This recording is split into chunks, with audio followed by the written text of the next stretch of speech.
21 years old Maid slept with her madam's husband. What happened next would shock you. What would drive a young maid to cross such a dangerous line? This story will keep you glued till the very end, and trust me, the twist will leave you speechless. Before we begin, tell us in the comments where you're watching from, and don't forget to hit subscribe and turn on the notification bell so you never miss stories like this. The morning didn't break gently for Faith. It hardly ever did. The thin zinc sheet that served as the roof over her batcher rattled with every push of the wind. And somewhere above, a stubborn leak dripped rhythmically into the small plastic bowl she had placed on the floor. Drip, drip, drip. The sound pulled her from sleep like an impatient knock on her soul. She blinked into the dull half-light, eyes sticky from a restless night, and whispered to herself, "Today has to be different." Her name was Faith, a name her late mother had clung to with every prayer, and she had just completed her NYSC service. It was supposed to be the beginning of better things. At least that was the promise everyone fed her when she wore that khaki uniform. But promises never filled empty stomachs, and now here she was, living in a batcher that smelt of dampness and poverty, staring at the patches of water seeping through the corners of her wall. She sat up on the mat that passed for her bed, her back aching slightly from the hard floor beneath. A cock crowed somewhere in the distance, though the bird itself probably looked as hungry as she felt. Faith reached for her worn nylon handbag and checked it again, even though she already knew what she'd find.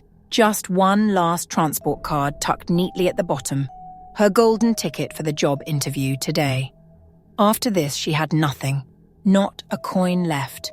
"God, I beg," she muttered under her breath.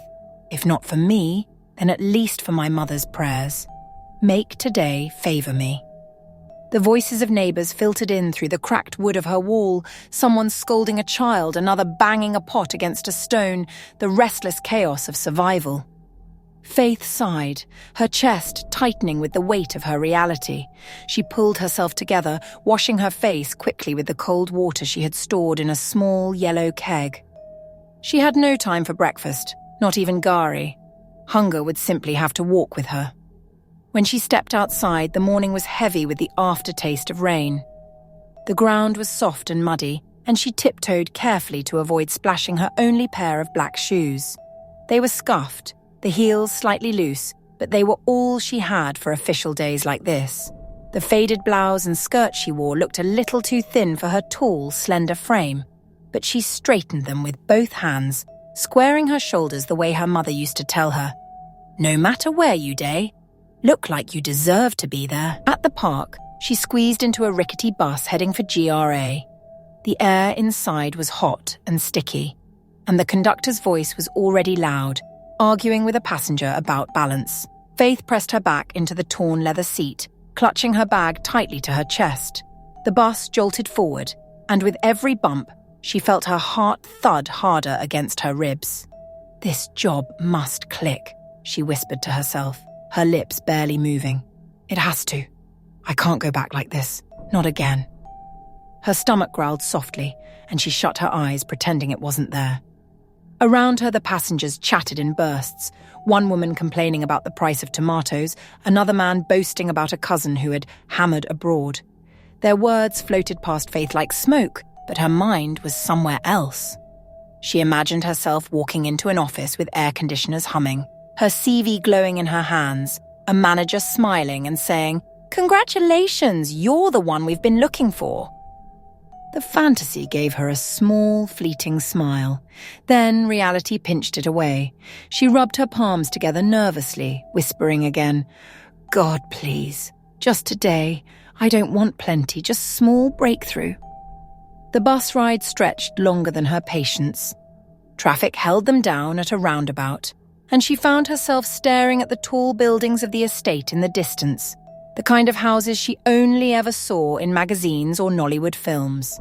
She wondered how people who lived there felt waking up in soft beds, sipping tea and not worrying about their next meal. Did they even know what it meant to be desperate? When the bus finally stopped at her junction, Faith climbed down, adjusting her skirt again, wiping imaginary dust off her blouse. She followed the flow of other applicants, each one clutching their own CVs like lifelines.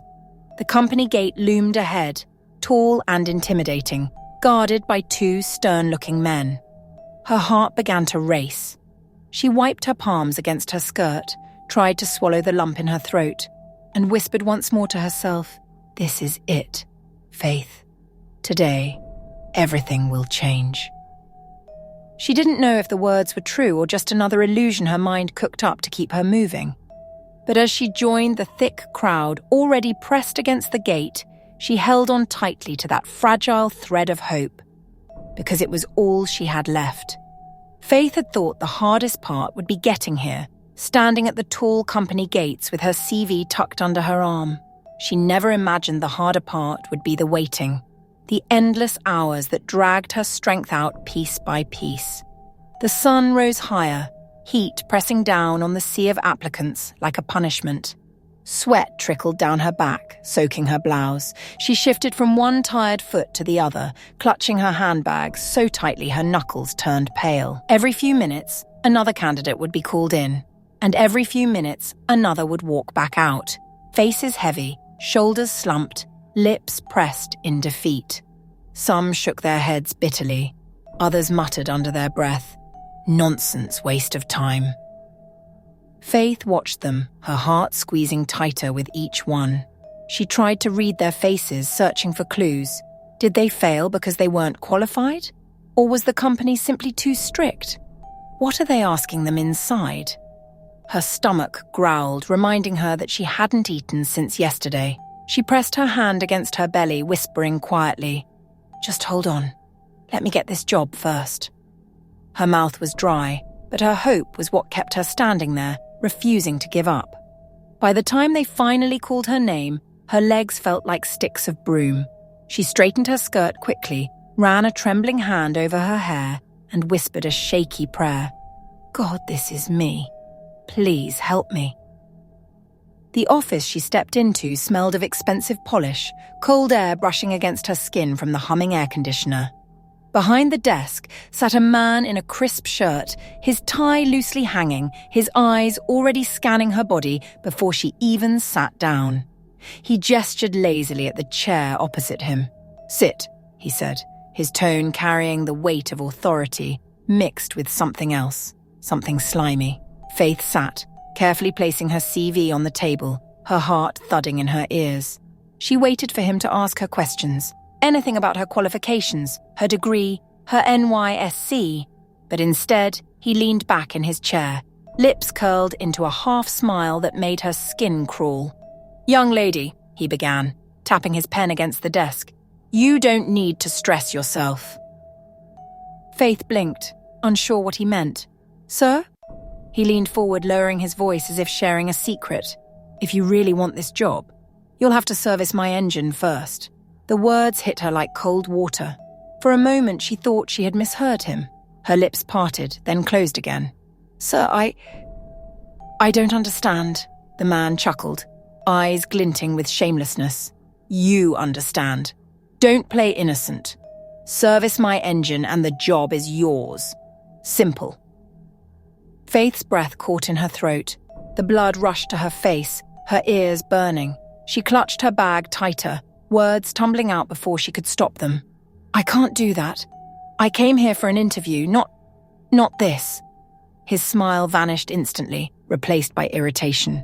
He picked up her CV, glanced at it briefly, then tossed it back at her, the papers scattering across the table and onto the floor. "Then leave my office. Right now." "Sir, please," Faith stammered, her voice trembling as she tried to gather her CV. "At least go through my qualifications. Just give me a chance." "I said out!" he barked, pointing at the door. His eyes had turned hard, cold, and full of contempt. Faith's fingers shook as she snatched up her CV, hugging it to her chest. She stumbled toward the door, her throat tight with tears she refused to shed in front of him. But as soon as she stepped outside, the strength she had been holding together unraveled. The sky had darkened, heavy clouds gathering, and within minutes, rain began to pour. Faith found herself under the half-broken bus stop shade, water dripping onto her already tired shoulders. She clutched her CV against her chest like a wounded soldier carrying a broken shield. Tears spilled freely now, mixing with the rain. She cried silently at first, then harder, her chest heaving with the pain of humiliation. She thought of her mother, of the hope she carried this morning, of the prayer she whispered on the bus. Was this what it had all led to? A man demanding her body in exchange for survival? People passed by, some staring briefly, others pretending not to see. Nobody stopped. Nobody cared. Until the sound of a car horn drew her attention. A sleek black Mercedes slowed to a stop beside a roadside stall where a woman was buying watermelon. The woman, dressed elegantly in black, her jewellery catching the dim light, turned as if sensing something unusual. Her eyes fell on Faith. For a moment the woman studied her, brows knitting together. Then she walked closer, her heels clicking softly against the wet pavement. "Young lady," she said gently, tilting her head, "why are you crying under the rain like this?" Faith sniffled, wiping her wet face with the back of her hand, though it did little good. I went for an interview. They didn't even check my CV. He just asked me to..." Her voice cracked, shame choking her words. The woman's eyes widened slightly, her face hardening with anger. "What? He asked you for that?" Faith nodded, her voice dropping into a whisper. "Yes." The woman was silent for a moment, as though weighing the weight of what she had just heard. Then she sighed deeply and reached into her bag. She pulled out a small card, pressed it into Faith's trembling hand, and held her gaze firmly. "My name is Deborah. Call me tonight. Don't waste time. Just call me. Do you understand?" Faith looked down at the card in her hand, then back at the woman's face. There was something steady, something safe in Deborah's eyes. For the first time that day, Faith felt a flicker of hope warming against the cold rain. She clutched the card tightly, whispering, "Thank you, Ma." Deborah gave her a small nod, turned and walked back to her car. And as the black Mercedes disappeared into the wet streets, Faith stood under the shade, her heart pounding with a new question. Could this be the lifeline she had been praying for all along? That night, Faith sat cross-legged on her thin mat, the small kerosene lamp flickering shadows against the cracked walls of her batcha. The air was damp, thick with the smell of wet earth after the day's rain, but her mind was louder than everything around her. She kept staring at the small card Deborah had pressed into her hand.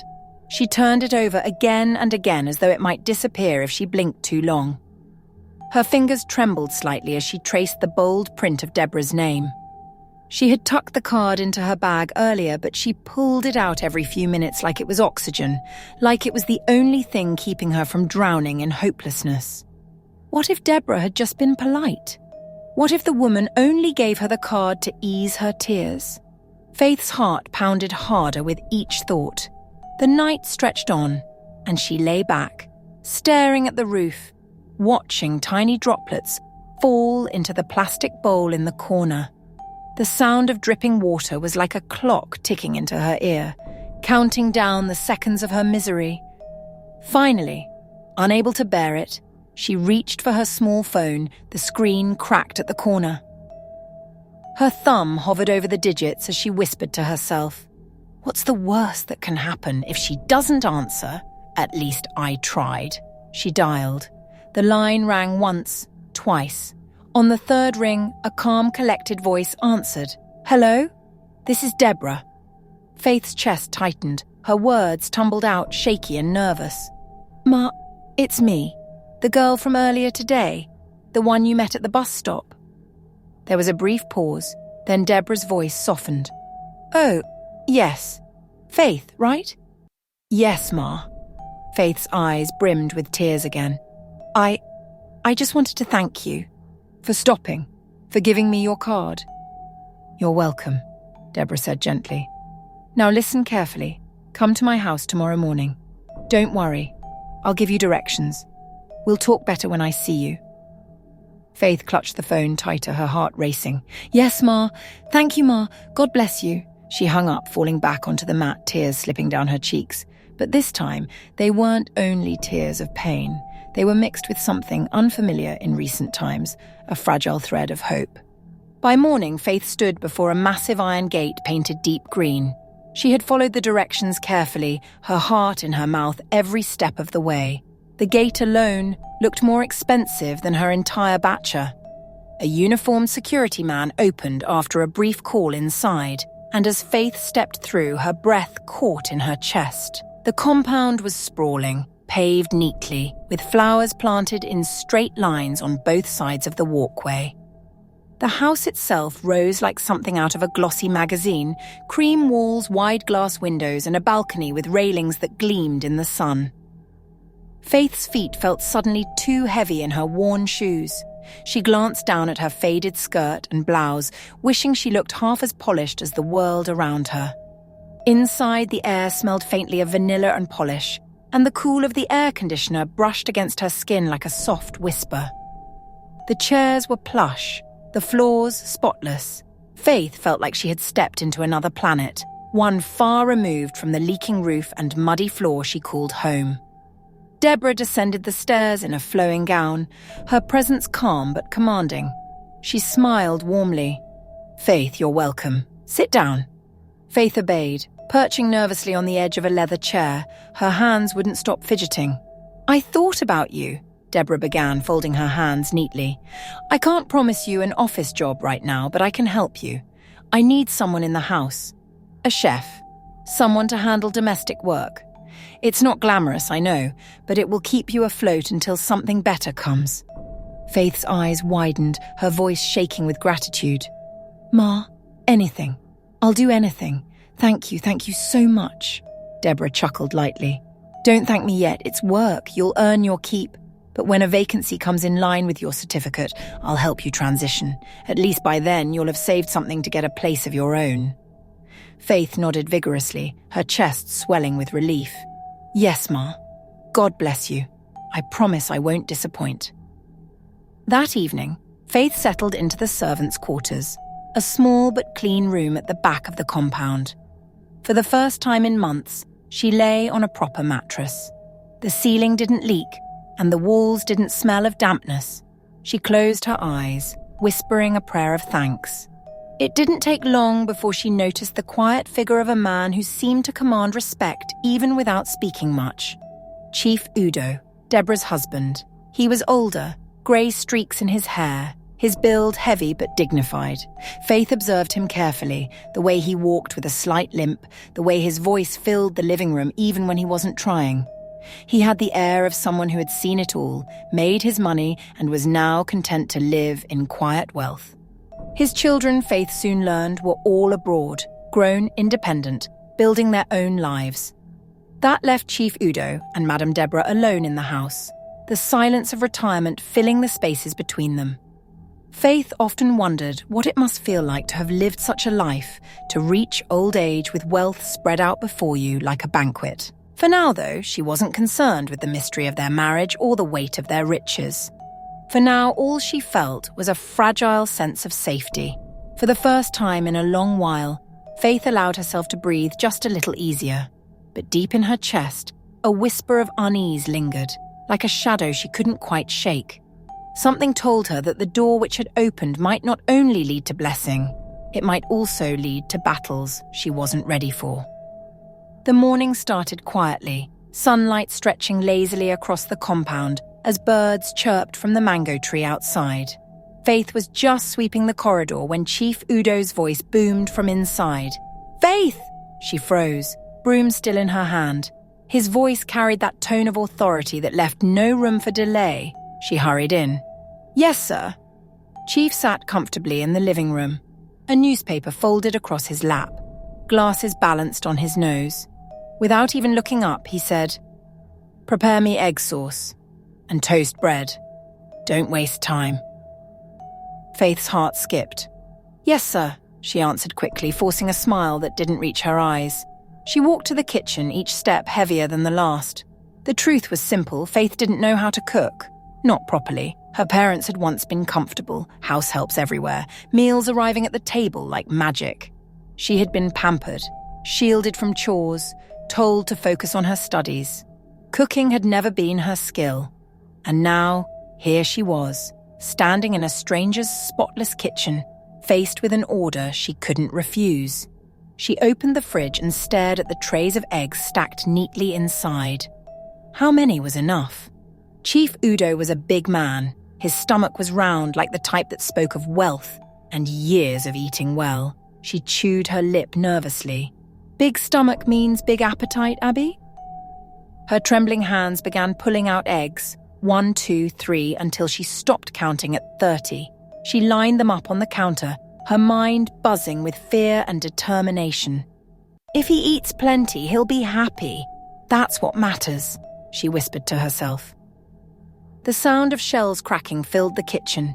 She whisked the eggs in a large bowl, adding more pepper than sense, and then, remembering how sugar made things sweet, she poured in a generous scoop. The mixture hissed in the pan, filling the air with a sharp, confused smell of pepper and sweetness. She coughed, her eyes watering, but she pressed on, frying batch after batch until the counter was stacked with a mountain of eggs. Then came the bread, 2 full loaves sliced and shoved into the toaster, the edges burning slightly, but Faith shrugged. Better to give him plenty, she reasoned. He'll see I tried. When she carried the tray to the dining table, her hands shook. 30 eggs piled high, the bread stacked like a fortress, steam rising with a smell that even she wasn't sure of. But she stood there, heart pounding, waiting for approval. Chief Udo lowered his newspaper and stared. For a moment, silence hung between them. Then his voice thundered through the room. What in God's name is this? Faith swallowed hard. Sir, I prepared egg sauce and toast, like you said. His eyes widened. 30 eggs? 2 loaves of bread? Are you trying to kill me? He shoved the plate back, the sauce splattering across the pristine tablecloth. And what is this taste? Pepper? Sugar? What nonsense is this? Her chest tightened, tears stinging her eyes. She opened her mouth, desperate to explain, but her words came out weak. I thought, since your stomach is big, you would need... Shut up, he roared, slamming his fist against the table. The plate toppled, eggs spilling across the floor. Useless girl. You don't even know how to cook ordinary eggs. My dog eats better than this. Faith's throat burned, humiliation pressing down on her like a heavy hand. She bent quickly to clean the mess, but her tears blurred her vision. She could feel his eyes on her, filled with disgust, each glare slicing through her already fragile heart. That night she lay silently on her bed in the servants' quarters, staring at the ceiling as shadows swayed across it. The words, useless girl, echoed in her head, each repetition stabbing deeper. Through the thin walls she heard voices from the main house. Chief's deep tone carried clearly. Deborah, that girl has to go. She's incompetent. She can't even cook. Tomorrow, send her away. Faith pressed her palms against her ears, but the words had already settled in her chest like stones. She turned on her side, curling into herself, silent tears wetting her pillow. Her mind spun, every thought a desperate attempt to fight back the fear of being thrown out. She thought of the batcher, of the hunger, of the shame of returning with nothing. She thought of Deborah's kindness, of the small glimpse of safety she had just begun to taste. And then, like a dangerous whisper, another thought slid into her mind. I will do anything to stay here, she muttered, her voice cracking. Even if it means losing myself. I can't go back. The night stretched on, heavy with silence, but Faith's eyes remained wide open. Somewhere deep inside, something shifted. Desperation had found a permanent home in her heart. The following morning broke slow and quiet. A cool breeze swept through the compound, carrying the distant sound of church bells. Madame Deborah stood at the doorway, handbag over her shoulder, giving last-minute instructions to the driver before heading out for her women's fellowship. Her voice was brisk, hurried yet gentle. Faith lingered in the corridor, her eyes fixed on Deborah's back as she stepped into the car. Take care of the house, Deborah said with a smile. Yes, Ma, Faith replied softly, watching the car disappear through the gate. The sound of the engine faded into silence, leaving the compound still. Faith's heart began to thud. She stood frozen for a moment, palms clammy, the weight of last night's thoughts pressing against her chest. Chief's voice echoing, "Send her away." Her own whispered vow, "I'll do anything to stay." She breathed in sharply, straightened her nightwear, and walked slowly toward the living room. Each step felt like crossing an invisible line she could never return from. Chief Udo was seated comfortably in his armchair, a wrapper tied loosely around his waist, reading glasses perched on his nose as he flipped through a newspaper. His face was calm, unbothered, as though the chaos of last night had never happened. "Good morning, sir," Faith said softly, her voice carrying more nerves than greeting. He hummed without looking up. "Morning." Faith shifted from one foot to the other, her courage slipping, but then she remembered his words. She has to go. Fear jolted her forward. She stepped closer, her voice low, almost trembling. "Sir, please. I don't want to leave this house." Chief's eyes lifted from the paper, resting on her. His gaze was stern, curious. "And why should you stay? You nearly poisoned me yesterday with that rubbish you called food." Her cheeks burned. She clasped her fingers together. "I know, sir. I know I can't cook well, but I can do other things." He arched a brow. "Other things?" Faith swallowed hard, forcing the words out before fear silenced her. "I can service your engine, any time you want, as long as you keep me here." The room fell into silence.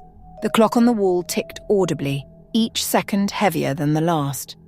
Chief leaned back slowly, his newspaper forgotten, his eyes fixed on her as though trying to measure the weight of her words. "You know what you're saying?" His voice was low, almost disbelieving. "Yes, sir." Her voice cracked, but she held his gaze. "I can't go back to that batcher. I can't go back to hunger. I'll do anything, sir. Just don't send me away." For a moment, Chief said nothing. Then a slow, amused smile tugged at his lips. A desperate woman. He chuckled softly, shaking his head. So young, yet already learning the ways of this world. Faith's heart pounded so loudly she thought it might burst. Her feet felt nailed to the ground, shame and fear swirling inside her. But she didn't back down. She had crossed the line already. Chief leaned forward, lowering his voice.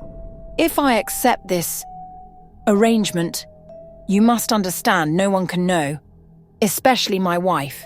Do you hear me?" "Yes, sir. Nobody will know." His eyes roamed her, not with the disgust of yesterday, but with a newfound interest. You might not know how to cook, but you may yet prove useful." Relief washed over her so suddenly she almost sagged. His words weren't kind, but they meant she wasn't leaving. She had secured her place, for now. "Go," he said with a wave of his hand, a small smirk still tugging at his lips. "I'll let Deborah believe you're learning. As for me, I'll handle the rest." Faith nodded quickly, backing out of the room, her heart still racing. She closed the door gently behind her, pressing her palm against her chest. Her body trembled, but her mind whispered, "You did it. You're safe. For now." Later that afternoon, Deborah returned, her heels clicking across the tiles. She headed straight to the kitchen, her voice ringing out. "Faith, did you cook today?" "Yes, Ma," Faith answered, her voice careful. Deborah lifted the pot's lid and spooned a bit of the egg sauce Faith had left from yesterday's disaster. She took one bite and spat it out immediately. "Jesus Christ, is this what you served my husband? Faith, are you trying to poison us? This is nonsense, absolute nonsense." Faith's face burned hot as tears welled in her eyes. "Ma, I'm sorry, No, you must leave this house," Deborah snapped, her voice sharp with finality. "I can't risk you cooking this kind of rubbish for us again." Faith's lips trembled. "Please, Ma, give me another chance."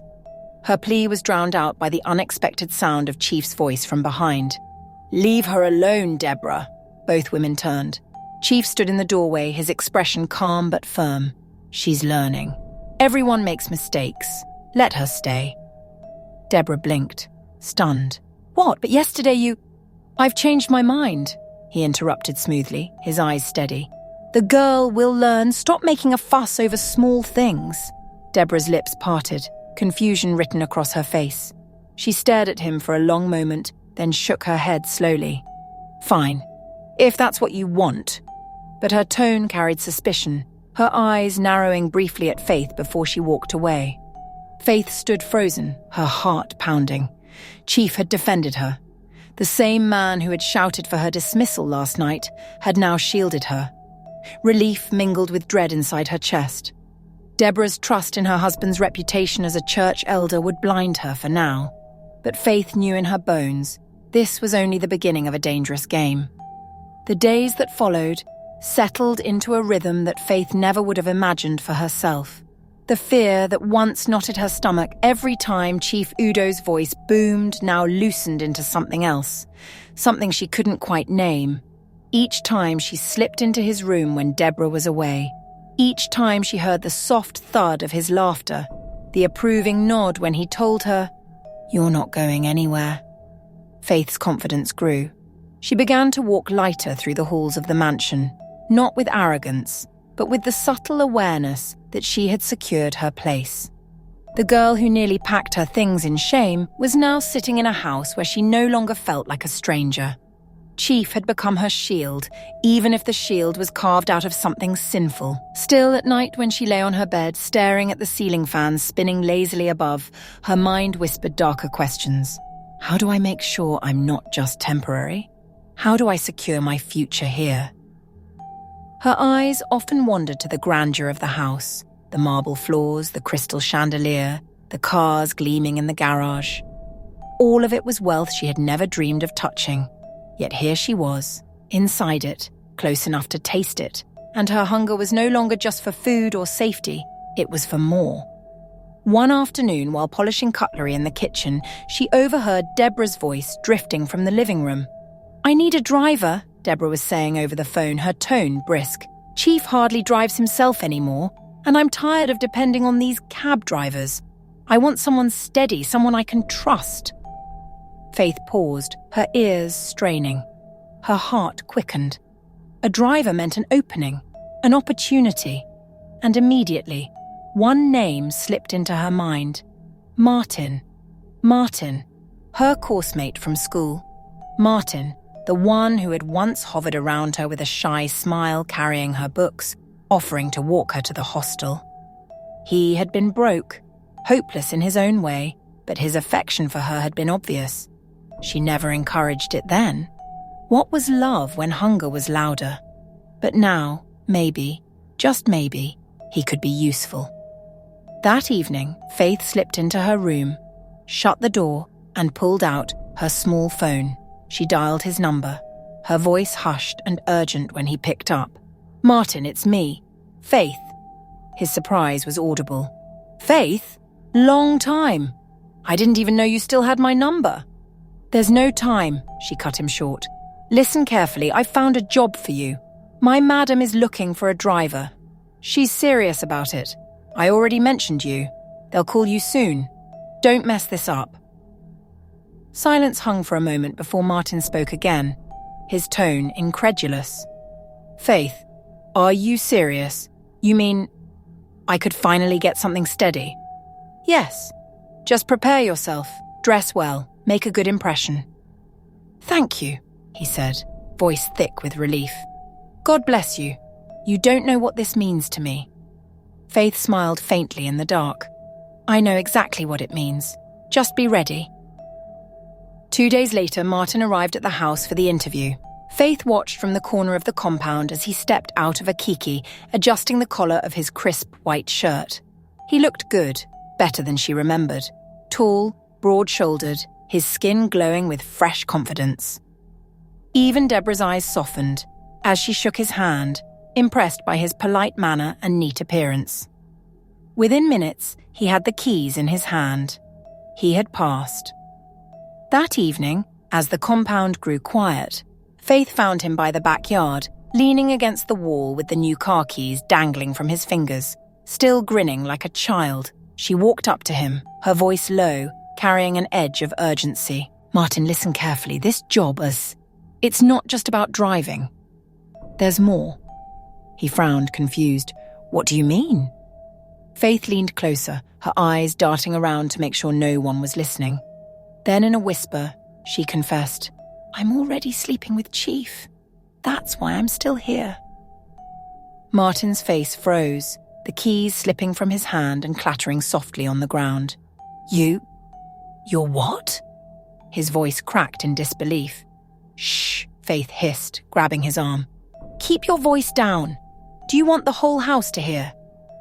Martin stared at her, his chest rising and falling rapidly. Faith, are you mad? Sleeping with your madam's husband? Do you know what you're playing with? Her eyes narrowed, steady and determined. Don't act like a saint, Martin. You know what poverty does to people. I'm surviving, and now I'm telling you how we can both survive. He shook his head, still stunned.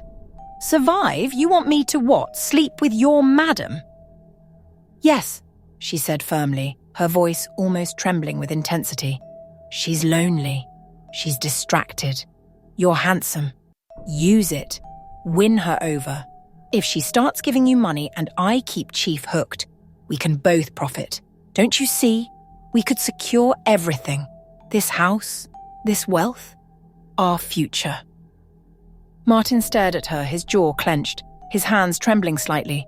He wanted to protest, to shout, but Faith's eyes, sharp, desperate, burning, held him silent.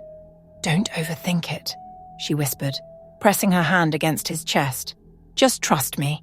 This is bigger than us. And in the tense silence that followed, Martin realized the girl he once admired for her innocence had stepped fully into dangerous waters, and she was pulling him along with her. Faith, what you're saying, it's dangerous. This is a game we can't win. Faith stepped closer, her eyes burning into his. Don't be naive. You think people who have wealth got it by playing safe? Look around you. Look at me. I was living in a leaking batcher, Martin. Nothing. No food, no hope. Now I sleep under a roof where even the floor sparkles. Do you think I'll give that up because of fear? No. I'll hold it tight. And you, if you're smart, you'll hold it with me. Martin exhaled shakily, his back pressing against the wall. His voice was hushed, almost pleading. And your madam? You want me to seduce her? To touch the same woman who's fed you, sheltered you? Yes, Faith whispered, her voice trembling but firm. That's the price of survival. She'll trust you. She'll spoil you. And when the time is right, when Chief is gone, we'll be positioned to take everything. The cars, the house, the land. All of it could be ours. She painted it vividly, her words spilling fast, almost feverish. Imagine it, Martin. We won't have to beg again. No more trekking in the rain. No more last transport card. No more humiliation. We'll be the ones people look up to, the ones they envy. Martin swallowed hard, his lips parting as if to respond. His eyes darted between her and the ground, torn between shock and the dangerous temptation that glimmered in her words. Then suddenly, "What?" The voice crashed into them like thunder. Faith's heart stopped. Her blood turned cold. Slowly she turned her head, her entire body frozen in place. Martin stiffened too, his hands falling to his sides, his face draining of colour. There, just a few steps away, stood Madame Deborah. Her figure cut through the fading light like a blade, her eyes wide, her face twisted in shock and fury. For a moment, the world itself seemed to pause. The breeze that rustled the trees, the distant hum of traffic beyond the gate, everything dimmed under the weight of her voice. Faith's lips parted, but no sound came out. Her throat locked, her chest heaving as though she had just been caught in a crime. Her mind raced desperately. How much did she hear? Did she hear everything? Martin shifted uneasily, sweat glistening on his forehead. His mouth opened, then closed again, no words escaping. He looked like a child caught stealing, guilty and helpless. Deborah's eyes narrowed, moving from Faith to Martin, then back again. Her silence was louder than any scream. Her stare burned into Faith's skin like fire, peeling away every layer of her bravado, exposing the truth underneath. To know what followed, one thing was certain: the story was only just beginning. Watch out for part 2. We'd love to know where you're watching from. Drop your location in the comments. Don't forget to hit that subscribe button and turn on the notification bell so you don't miss the next episode. Thank you so much for watching and supporting our channel.